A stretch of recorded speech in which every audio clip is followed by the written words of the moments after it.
Welcome to the Football Show on PLZ Soccer's YouTube channel. I'm Peter Martin. Alan Ruff, Tam McManus and Alison McConnell are here with me. You can tell the Scottish Premiership returns this weekend. Tam's got a smile on his face. You love the domestic football, Tam, don't you? Bread and butter, Peter. I like the Scottish football. Yep, National football's guff. Yep. There you are, said a man who only got an under-21 cap.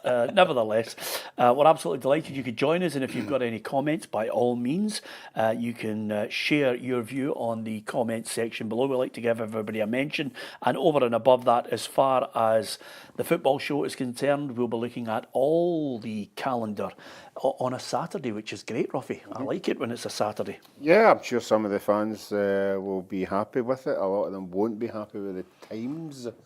We'll soon find out. I think it's good to get a wee bit of a change, to the 3 o'clock.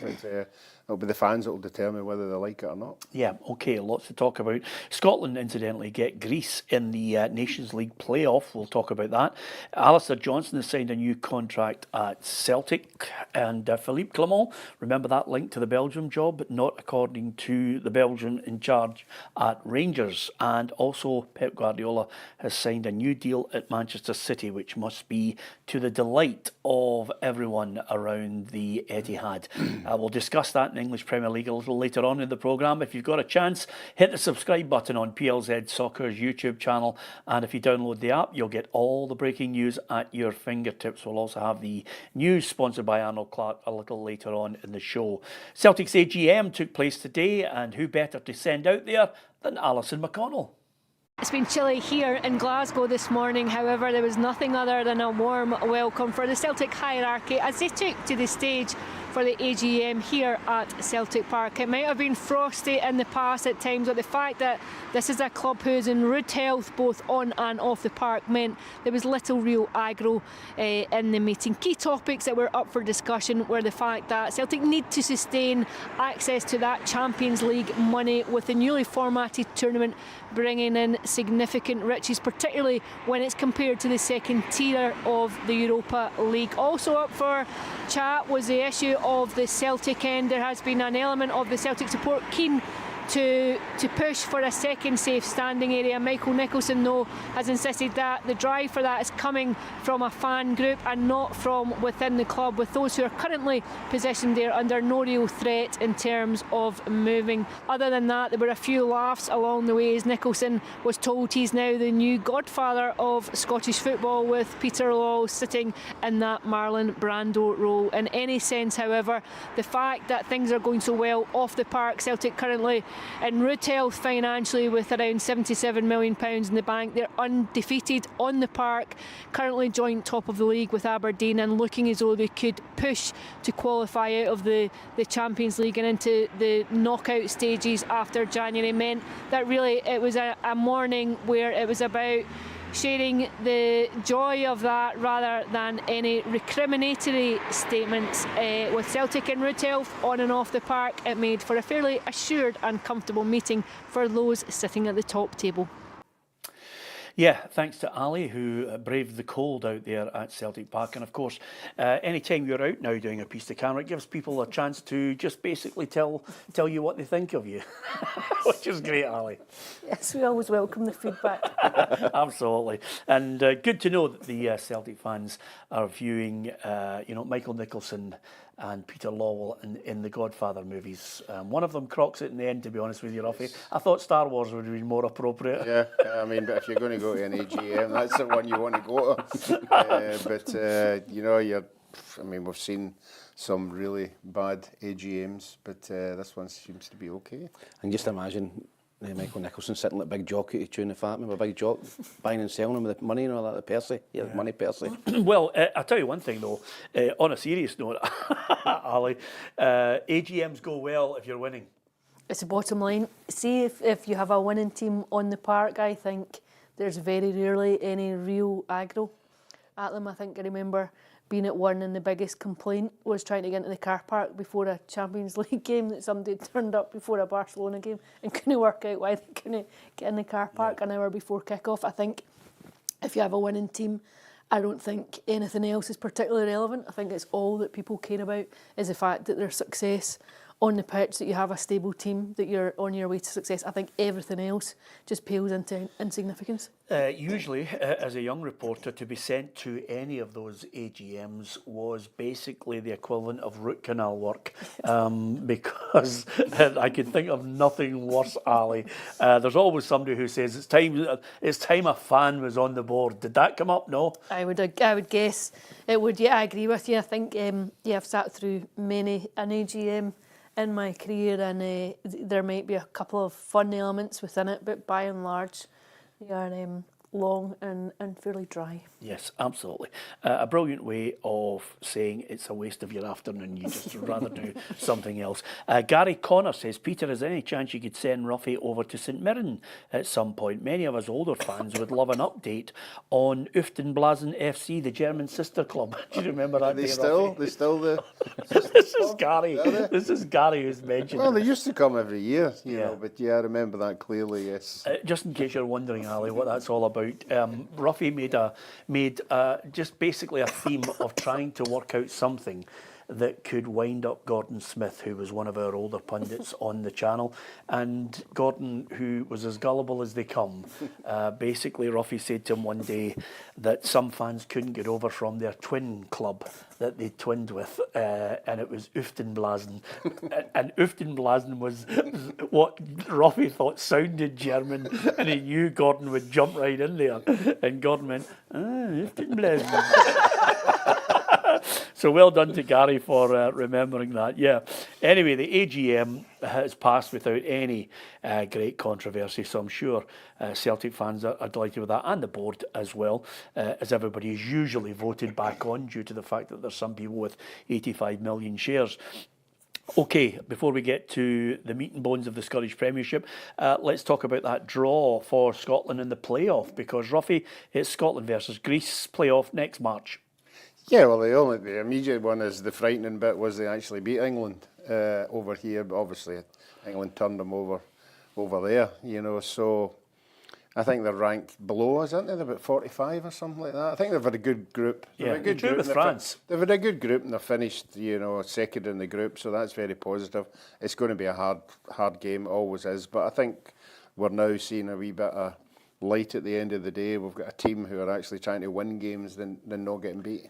2 defeats in the last 12, Tam. There'll be no mugs home and away this leg. Yeah, they're an improving nation. I think they've, the last 6-7 months have been some decent results, some good scalps. Obviously beating England away from home is a massive result. But we're an improving nation as well, as Ruffy says. I think we're getting better, and I think it's good that the away leg's first. I think you can go over there and just try and get a draw, get anything to bring back to Hampden, and then you would fancy them in front of a packed Hampden to get the job done. But it's probably a 50-50 game. I think the bookies will probably have it that way as well. I don't think there's much between the teams, but first and foremost, we need everybody available in March. I think that's key. We need all our key players fit and available for March. If you've got a full squad to pick from, then I would fancy maybe to just edge it. Just out of curiosity, Tam, and this is something that I'm desperate to know, because Jason Craig has just said, who cares about international football? It's crap, it's boring, Scotland are terrible. So Jason's in a right good mood. He said, bring back proper football. Thank God there's no international football until March. You share that view, which leads me to believe Alison has made her early claim if Scotland get to the World Cup in 2026. There's no real point in you going if you don't like international football. Even although you did put in a really good performance in Germany, you were exceptional. I don't like international football. I like watching Scotland, but I just think that international football is boring. I don't like it. But I definitely go to the World Cup. I told you I've got relatives in Canada. Yeah. So it's a good thing. And I've got digs for us. We'll be able to stay in America because Kenny from Los Angeles, even if Scotland are not playing anywhere near there, we're still going. And we can go to Orlando. Cancun. Yeah. You can go to Cancun. We can go to Orlando. Ruffy's ex-buds there. Yeah. Yeah. I thought you'd relatives there, or one of I'm not going. Should I go down this road, or one of your old boyfriends? Just in case we can go. So we're all looking for places to stay. Our son's in San Diego. That's not far away from Mexico. Well, there's no chance of that. I was in San Diego and he never even came to see me. So there's no. So he's choicey. Anyway, apart from anything else, it's well worth it if we get to a World Cup. It's brilliant. And in Ruffy's day, We used to qualify for the World Cup all the time. It's fantastic. SPFL, here's a look at the fixtures. Here's what's on offer coming up for everyone. Of course, Rangers will take on Dundee United. It's Hearts against Celtic. Rangers against Dundee United, I have to tell you, it's 3 o'clock. Hearts against Celtic on the Saturday is 7:45. St Mirren Aberdeen's 3 o'clock. St Johnstone Kilmarnock is 3 o'clock. Ross County against Motherwell's 3 o'clock. And Tam, Dundee against Hibs is 6:15. Yeah, it's some weird timing in a Saturday. I don't know if that's something where the SPFL are trying something different in terms of trying to get more viewers or whatever. But yeah, I'm not so sure about 7:45 on a Saturday night, to be honest. I think that if you're out drinking all day on a Saturday, you come to the game, you don't even know who's playing. So yeah, 5:45 I think you can get. Experience. 5:45 I think you can get away with. 7:45's not sure on a Saturday night. Okay, Rangers against Dundee United. Back to domestic football. Of course, there was a little side issue to address at the Rangers press conference. The link making him favourite, Philippe Clement, for the Belgium job. But he was having none of it. I think a few weeks ago you were here also in the press conference. I hope you remember what I said there. So I don't want to go into rumours about players, so I'm not going to go into rumours about those things. But I was really clear that I said that I engaged myself for the long term to Rangers, and I'm not gonna change my mind in that. So I think it's very clear. I hope now in the future, if something else comes, that you don't come with this question anymore then. Well, that was it. Short shrift. Ruffy's having none of it. No, I think obviously if he was really, really honest, he would say if I get sacked, I'd be interested. Yeah. You know, that's the way it is in football, you know, but he's still in a job, he's still fighting away, and it's going to be a hard one. You know, we've already decided that he has to win every game, or put in good performances in every game, because as soon as he has a bad one, you know, we know what might happen. Yeah, I just think that, and I still maintain, Tam, that he's going to stay all the way through to the end of the season. It would need to be something absolutely catastrophic. I even think now, you know, he could lose the League Cup, wouldn't matter. I think January the 2nd is where I think real pressure comes. So you think they'll stick with him regardless of the results? Yeah, right now, yeah. I think Rangers are more than capable of just scraping by on certain results. I think they've got to the League Cup, which is, you know, what all Rangers fans were looking for. I think he can survive that one. It's January 2nd, depending on what the gap is between Celtic, Aberdeen and Rangers. That's when I think the real pressure will come and test the board. I think he's under intense pressure, Peter. I think if they go, if they start dropping points in the next couple of weeks, I think he'll be under pressure at his job. I think that it's not only Celtic, it's Aberdeen. And if Aberdeen keep winning games, and if Rangers go 12, 14 points behind Aberdeen, he's getting sacked. I don't care what you say. He's getting sacked. I don't care about Celtic. If you go 12 or 13, 14 points behind Aberdeen at any point in this season, he's out the door. Yeah, which would contradict everything from the narrative of the last 3 months. Yeah, I agree though with Tam. I think it does contradict the narrative, but I think the narrative has to be grounded in a reality. I think there has to be evidence of progress. I think you have to have signs. Do you think he can ride the storm out to January 2nd? I think he can if he keeps winning, Well, but I think every game becomes a tightrope. I think if it's 1-0, for example, if it were it to be 1-0 at the 75th minute on Saturday to Dundee United, you would hear the reaction of the crowd. You would know by how toxic it would be within the stadium. And even if you then turn it around and you get the win and you eke it out, it just becomes a move on to the next game. But that's a cycle. You just stay within that moment. I think he can ill afford another slip up. I would agree with you in terms of the League Cup final. I think he could possibly get away with that. But again, it raises the question, how many games can you go against Celtic without beating them as a Rangers manager? At some point, you have to be able to prove that you can go and get one over your biggest rivals. So you can prove that to your own support, that you're capable of getting a result over Celtic, be it in an isolated game or be it over the course of a campaign. But I think every game is a negotiation now. Well, if we're talking about every game being a negotiation, the reason why I think he can ride out any kind of storm, it's tight, Ruffy, It was a tight 2-1 win that got them to the League Cup. It was a tight win over Hearts by a single goal 6 minutes into it. But you've got Dundee United at home.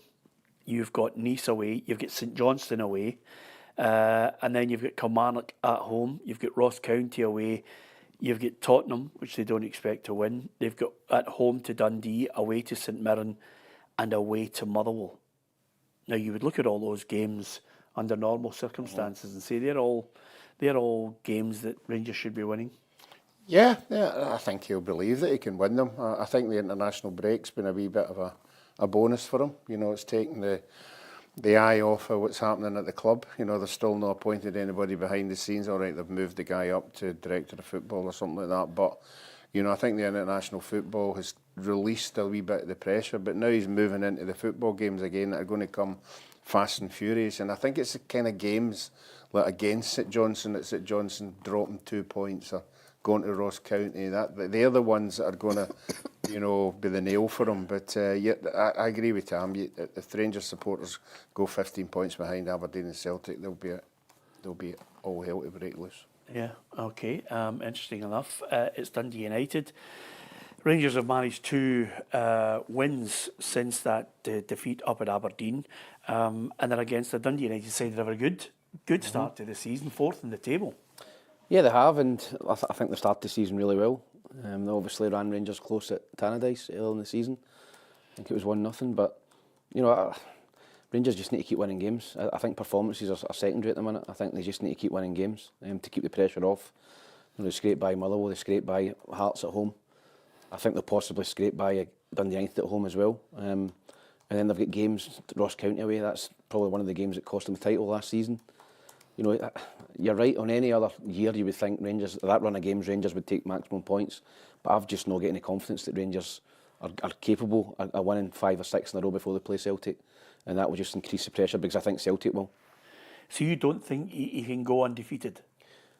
I don't think they will, Peter, until the Celtic game. I think they'll drop points. I think they're not playing well enough. They're not putting teams to bed until they get to January and they get some better players in and maybe shuffle the pack. I think they'll drop points against maybe a Ross County away or a St Johnstone away at the minute. Yeah, the last time Dundee United won a game at Ibrox in the league was 2011, 3-2, Ruffy. Yeah, but I think Rangers at home, obviously, they're at home, they've got a better chance of winning games against other teams. It'd be interesting to see if the supporters, like I said there, have sort of backed off a wee bit and given them a chance to win the game, you know. But we're all sitting here and we know that at any given time, if they go behind to anybody, you know, the pressure's on, and then you've got to see who can step up to turn it around. So I just think at home, as Tam said, that there are games that they should be winning and winning comfortably, and they're not taking them. But I think we're not too far away for them doing it, and I think it'll be this weekend. I think they'll beat Dundee United quite easy. I think it'll be about 3-0. Yeah? Yeah. Okay, and why the change in your thought process? Because I think in some of the games I've seen, okay, they've just been narrowly scraping through. There has been times in the game taking your chances. It could have been 2 or 3, but they just haven't been doing it. I just think sometimes when it's not going for you, it's not going for you. But on any given day with good players, if they turn up, you could win the game. Yeah, okay. Ruffy thinks they're about to turn the corner. What do you think? Can Rangers go on an unbeaten run? Tam can't see it happening all the way through to January before they play Celtic in that league game at Ibrox. What about you, Ali? What do you think? I think they'll win. I think Rangers will win on Saturday. I think Dundee United will give them a fairly tough afternoon, but I think Rangers will prevail. However, I do think that every game there is a hyper focus on it, just the fact that they're 9 points adrift, because you can ill afford to drop any more points. Yeah, can you see them going undefeated till January 7th? I think it's too early to say. Yeah. I think you'd have to see. Guess. I think you have to see what the level of performance is at the weekend. If you were to judge it on the evidence of the opening 3 months of the season, you would say no. Right, okay. So your guess is no? Yes. Alrighty, I'm trying to... He wants to know how many points he'll take the next 5 games. Oh, I'll go 12, Peter. No, but the thing about it is, you see, I like it because the difference between you two is you've got a more measured approach to it, Ali, whereas Tam likes to jump over the wall and doesn't know what's at the other end of the wall. You know what I mean? Jump in there, sack the Hibs manager, keep him, sack him. Do you know what I mean? He's a little bit more erratic than you, Ali. Thank you. But I just tried to reel you Get in out. there to see if we could get an opinion on this that could give people a chance to tell you what they thought of you again.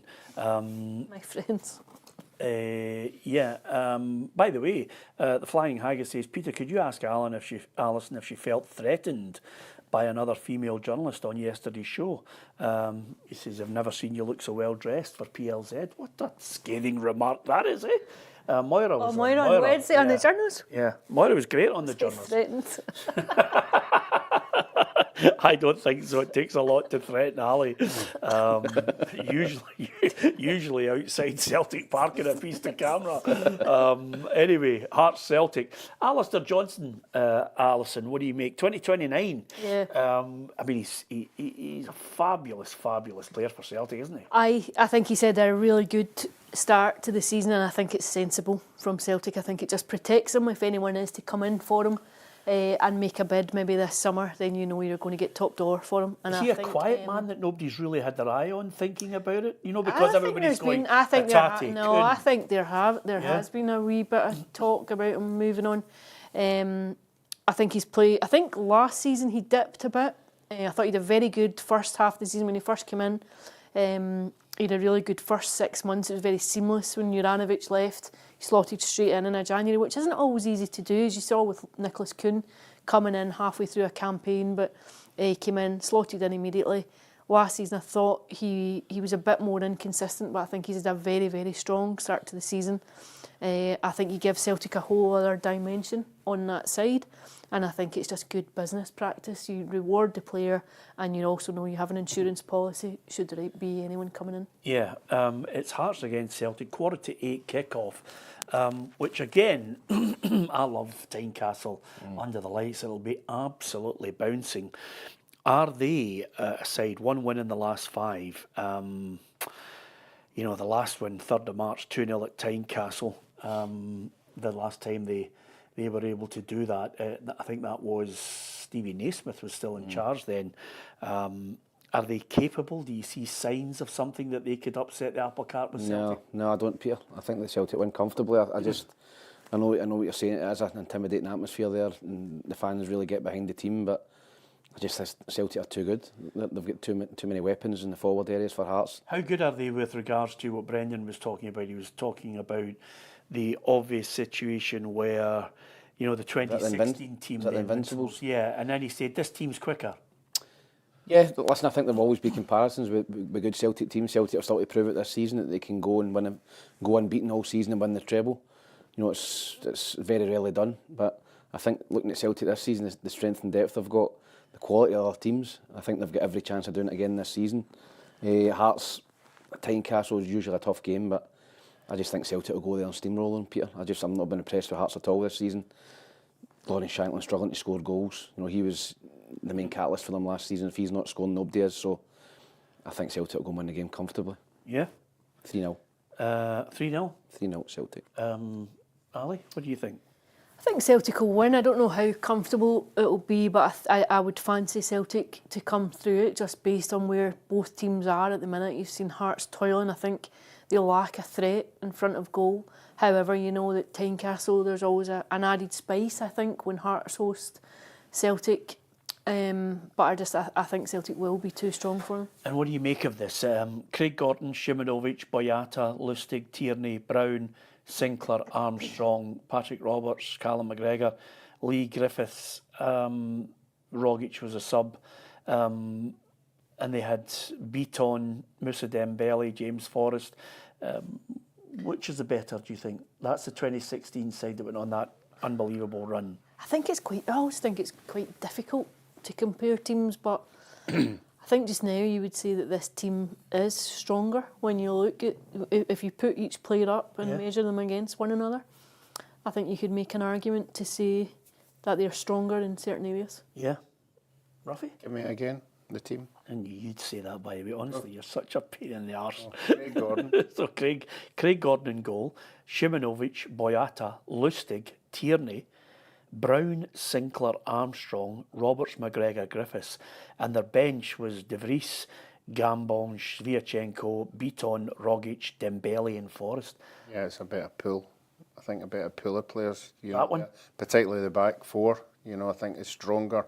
I always say if you take... The back four was stronger. I thought the back four was very strong. Obviously, you're looking at McGregor and Hatate, that good players, but I think that pool that you just read out there is better than the pool that they've got there now. You think so? Yeah. If you take the 16 of them into it, equation. I don't know. Yeah. I think It's a tough call, isn't it? I think Ruffy makes a great point, though. I think Celtic's backline is... Yeah, definitely. I think the Celtic midfield now is stronger than that midfield. Yeah, and I think the wide players are probably better, and I'd probably have Kyogo. I like Griffiths, but I'd probably have Kyogo over Griffiths. Yeah. Well, let's find out about the Hearts camp. Blair Malloy was out there at Tynecastle. Freezing temperatures may be forecast for the next 24 hours here in Edinburgh, but it's certain to be a white-hot atmosphere as Hearts welcome table-topping Celtic tomorrow night. Today, manager Neil Critchley was under no illusions of the challenge his side faces. They're a fantastic team. There's no doubt they're the best team in Scottish football at this moment in time. They're in a really good moment. You've only got, you look at the facts, they're unbeaten this season. I think they've only conceded 3 goals in the league, and one of them was a penalty. So we know the challenge that's right in front of us, but we can take confidence in some of our recent performances, and if we're slightly better in certain areas of the pitch, then we know we can cause Celtic problems. Kenneth Vargas caused quite the stir this week with his comments made on international duty, intimating that he may look to leave the club in January to test himself at a higher level. However, the boss today said that he doesn't suspect that his commitment will be an issue, although he hasn't yet spoken to the player as he's not back in the country due to a complication with his return flight. No, Kenny signed a long-term contract in the summer, so I know he loves being here. I know he likes being here. I know he's fully committed to being here. He has ambition. We should never suppress ambition.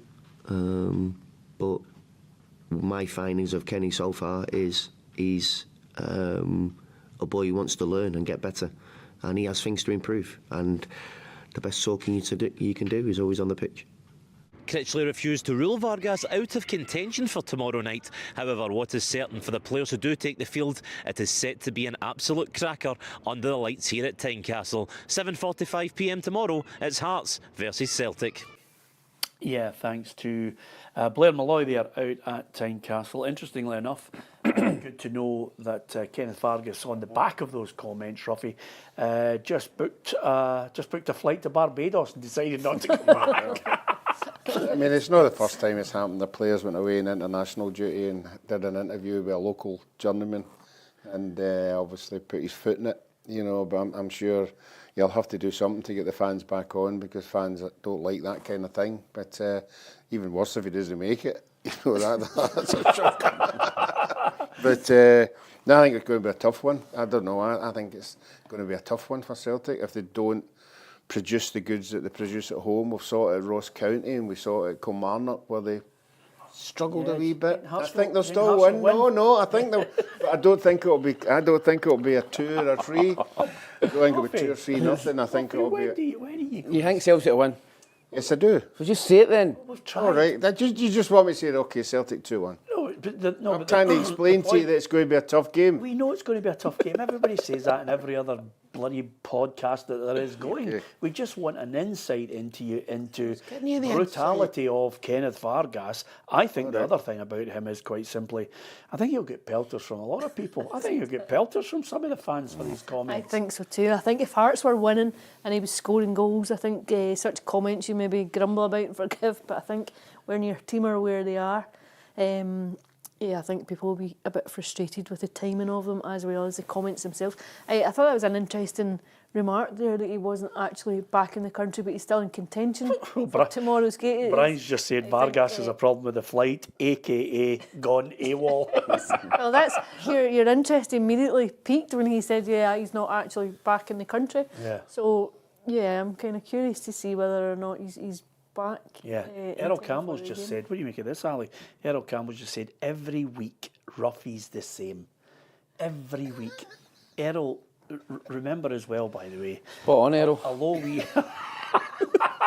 There are two elements. Getting money for nothing, Errol, you're right. Although we love Ruffy and he'll be here until the Titanic sinks, Ruffy, the only way Ruffy's going is if he's given the role of DiCaprio, where we just eventually let him float away from the log, Ali. Whereas Tam is pushing him off the boat as we speak, trying to get rid of him. He's a Kate Winslet, there's no room.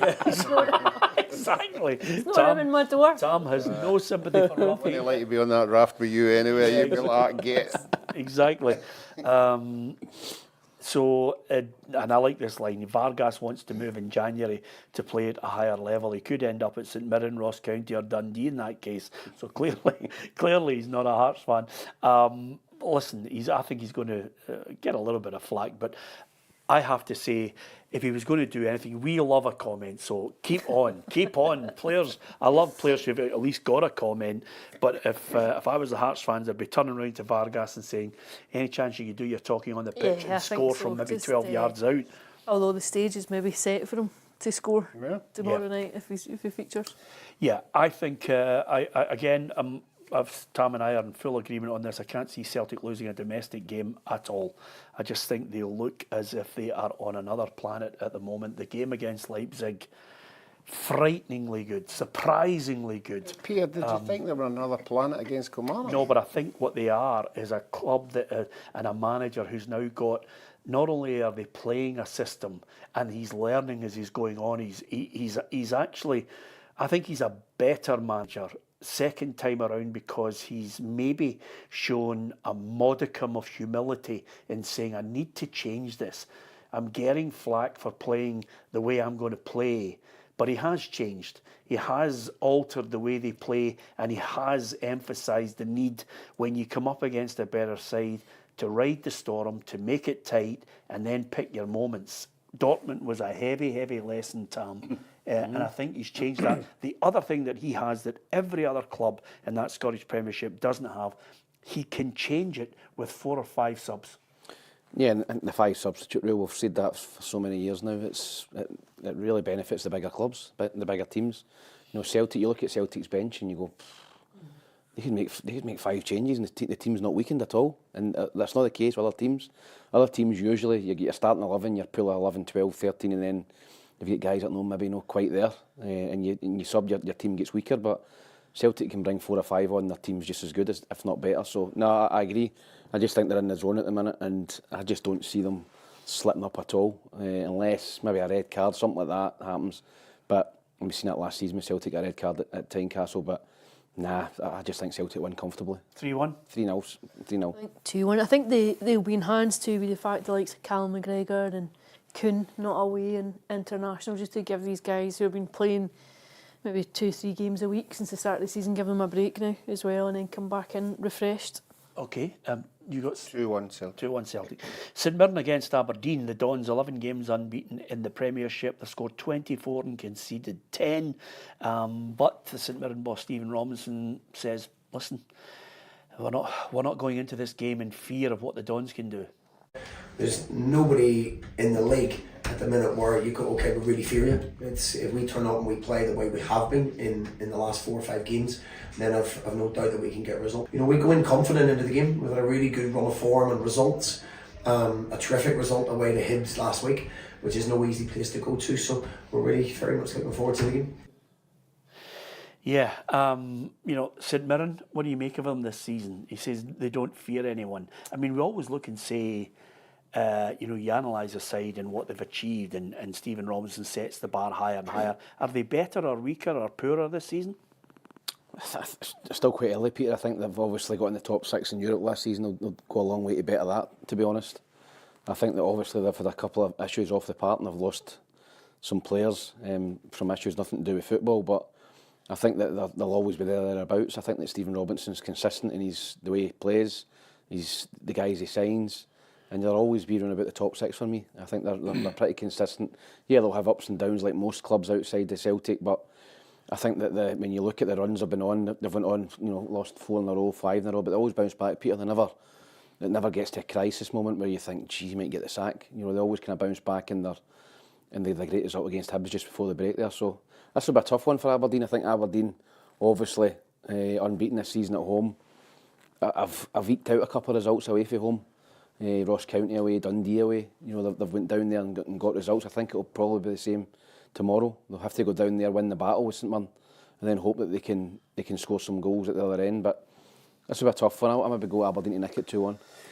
Yeah, if you're analysing, they only had five defeats up until the 2nd of November last season, and you look at them right now, they've had 8 defeats, and quite a lot of the injuries, European football and misdemeanours has cost them dearly. Yeah, I think at the start of the season, the European aspect was definitely something that they struggled to cope with, as many clubs do. I think if you just don't really have the depth to manage the intensity of that run right at the beginning of the season, I think it maybe put them on the back foot immediately. I think too, a couple of games that I think they maybe should have taken something, and then conceding late goals, conceding fairly cheap goals at times, and then of course the last couple of weeks losing 3 players to off-field matters would have been very frustrating, I'm sure, for Stephen Robinson. But I still think, I don't think it's beyond St Mirren to make top 6, but I think they probably need a couple of players coming in January to help them get there. Aberdeen, I think the bandwagon just keeps rolling on. The incentive for them is clear. The manager clearly in discussions, because manager will sit down with Dave Cormack, once a week maybe, or when he's in the country if he's away somewhere. But they probably speak fairly regularly. Whether it's a regular discussion, and he'll probably be sitting there saying to him, "Listen, if we can stay ahead until January, and then we can get even more reinforcements," which he, in my mind, he's undoubtedly highlighted to him already.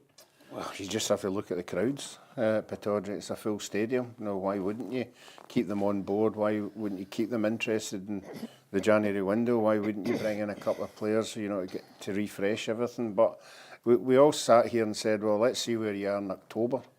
With Aberdeen with the run they had. I think this game in particular, if they start coming down and beating St Mirren and taking points off of Hearts and Hibs, away from home, then you've got to seriously think of them splitting Rangers and Celtic. I know a lot of people are thinking that now, but I think this game against St Mirren is a wee tester for them. If they were to win it, they really need to start believing. Yeah, Jimmy Thelin obviously has highlighted he wants them to be sharper, faster, stronger. That's the 3 key components, because the other thing we've all been talking about, and I think this is maybe a disservice to Aberdeen, is everybody's talking about Rangers, got to go on a run, got to bridge that gap. They will eventually rein them in, which, I think you're of that opinion, Ali, that Rangers will rein them in. Over the course of the campaign, I think you would expect a team of Rangers resources to still make up that gap. They certainly have the ability to do it. Maybe come in January, you might get a better indication of where everything is. And the disservice I'm talking about to Aberdeen is, here is a manager who's making this team better week by week. And if he can in some way maintain any kind of advantage to January, he's going to want to strengthen. Yeah, he is. I think he'll obviously be delighted with the start of the season. I think he'll be sitting 9 points ahead of Rangers in 2nd place, unbeaten after 11 games is a fantastic start. Obviously, a blip in the semi-final. But I think when he's talking about he wants them to be quicker, sharper, stronger, I think he's probably seen that Celtic team at Hampden and thought they are the benchmark here. He probably looked at guys like Maeda and Hatate, how strong and quick they are, and he's thought we need to get up to that level. So he's ambitious. He wants to try and close the gap on Celtic, as well as staying ahead of Rangers. But I think in January, if they're still running about it, I think that Aberdeen will. I think they'll back him heavily. I think Aberdeen have got money. I think they've backed him in the summer. They signed Boy Keskin for £1 million. So they've got money there. They've got Kevin Nisbet up on loan, who'll be on good wages. So they've got Papa Gee to come back as well. I just think that Aberdeen are in a great place at the minute. And as Ruffy says, if they can start, they've got 2 away games coming up. They've got 2 tough ones. 3 away games. Aberdeen, St Mirren, Hibs and Hearts. If they can come down and take even 7 points out of 9, or even 9 out of 9, they'll be massive favourites to finish second. There is going to come a point in the season. They're going to have a blip at some point. Don't say it. Kenny in LA is watching, Ali, and I'm just going to add. They'll have a blip. I'm adding Kenny to the list of people who clearly likes shouting abuse at you. Are you about to say, remember, we've just given Kenny and every Dons fan the let's see them how they get out of October, and they were unbeaten, and now we're going to go, let's see how they get out of November and December. Surely not, Ali. I'm actually going to say the opposite. I'm going to say at some point, if they keep winning, you have to then say they are genuine contenders for second position. At some point, you have to say they do have something about them this season. I think at the start of the campaign, we were all saying, you look at it and you think, well, they've not really played anyone that they wouldn't be expected to beat. From a standing start and a new manager. At the very start of the campaign, I think the argument was that they'd played teams that were a bit weaker than them, that you would anticipate that they would go and win. However, as the campaign has gone deeper and they've gone through October, albeit with that defeat at Hampden against Celtic, but they've gone through it, still 9 points ahead of Rangers. At some point you have to say they are credible challengers for second. Yeah. You still think there's going to be a blip? I think at some stage, yes. Yes. Kenny, I can only apologise to you and other Aberdeen fans who are watching here. I'm looking, Ruffy, St Mirren, then it's Hibs at home, at Easter Road. Games, so that's 3 points because Hibs are murder. And then it's Hearts at Tynecastle. So there's 3 away games before the 4th of December, when I think we're all going up. We've asked for 12 passes. We're going up for Aberdeen Celtic at Pittodrie. When was the last time you were in Aberdeen, Ruffy? I was up there with you. I did a commentary up there. Yeah. I bet you don't remember the name of the hawk. The hawk? The hawk that flies about and chases the seagulls. No. It's my lasting memory of Aberdeen. What's the name of it? Eddie the Hawk. Eddie? Eddie, its name's Eddie. You've made that up. Yes. There's a hawk. If it was an eagle, I would say Eddie. Anybody in Aberdeen, if there's a hawk, chases the seagulls off the park. And it's called Eddie. Eddie. Does he live in Ufton, Blazen? No. He's at it. You'll be surprised. Yeah. That Anyway, was my research for that game. three away games, Ruffy? Oh, it's a test, isn't it? It's like October all over again. You know, if you were to say 7 out of 9, wow. Yep. Yeah. When's the Rangers game? Is it January? 15th of January. Yeah. A long way away. It is a long way. It's at Ibrox. Because they Well, played that's them another test, is it? Come down to Glasgow and take something off Rangers and Celtic. But do you know the funny thing is, I've already done it with Celtic. I look at them and I mean, take the. I didn't see them doing anything against Celtic at Hampden. I just didn't see it. I thought Celtic would win comfortably, not 6-0, I have to admit. But I look at them and the way they go about their business. They dismantled Dundee 4-1, and Dundee had chances in that game, Tam. But you know, some Aberdeen fans have had a go at me saying, "Wait a minute, you talked about the Hearts had chances. Hearts did have chances against them, but they're able to, ride that little bit of, luck, the storm, and then ride the storm out, and then they pick their moments." Yeah, they are. And listen, you just need to keep winning games. The results are, performances. Yeah, you want performances and results. Perfect world, of course, but just keep winning games. They've got 3 games coming up away from home. If Aberdeen play crap in 3 of them and pick up 9 points, nobody cares. They just need to go and win. Do you think they can win those 3? I don't know if they'll win the 3 of them, Peter, but I think they could take 6 or 7 points out of 9. 7 out of 9, 2 wins and a draw. Yeah, I think they'll struggle to beat Hibs at Easter Road. Yeah. What the 3 Aberdeen Hibs players get sent off? are about to turn the corner. Are they? Again? Starting in that game. Yeah, okay. St Mirren, Aberdeen, Ruffy, prediction? 1 each. Ali? 2 each. 2-1 Aberdeen. 2-1 Aberdeen. Okay, I'm going with you on that, Tam. Kilmarnock against St Johnstone. Paul Sheeran says, as assistant, the days of good cop, bad cop are gone. He's now, as you know, with Tony Docherty moving on, the assistant to Derek McInnes. Footballers now need to be cajoled a wee bit, Ruffy. You need the good cop, good cop. I've been playing in my day. Some of the managers that I had. Yeah. But no, there was never a good cop, bad cop in my day. It was, apart from Pat Stanton, obviously, who was a really good cop. But he didn't need a bad cop because we all respected him. Yeah, by the way, I just have to tell you this. I've got to say, Chris Corey's just said, the hawk in Aberdeen is called Ruffy because it doesn't catch anything. Chris, that is the line of the day. Fantastic. Yes. I don't know what the hawk's called, but it's certainly not called Eddie. Listen, that's what it's like now. It's good cop, good cop. It's never mind the manager. You know, the manager says you were unlucky. Yeah. There was no goalkeeper in, and all you had to do was side. I used to get that with Jerry McCabe at Hibs when Bobby would drop me or whatever, and I'd been a huff, and McCabe would come and go, "Come on, you'll be back in at the weekend. Just get your head down and all that." And I wasn't back in at the weekend, but he just wanted me to lift my spirits. Yep. But it's right. You're right. It's more a psychologist thing now in terms of managers and coaches. You know, you've got to get inside people's heads. The days of just screaming at people, you know, to try to get a reaction are long gone. You know, Davey had a nippy sweetie head though at times, though, didn't he? He did, aye. Davey never swore. He always said flipping, which was I always found funny. But you know why that is, don't you? Jerry's mother's 100. She's still alive, and she's still absolutely would cane him for swearing. Davey never swore. It's only him and Derek Adams that don't swear. I think in Scottish football. Yeah. But no, listen, the days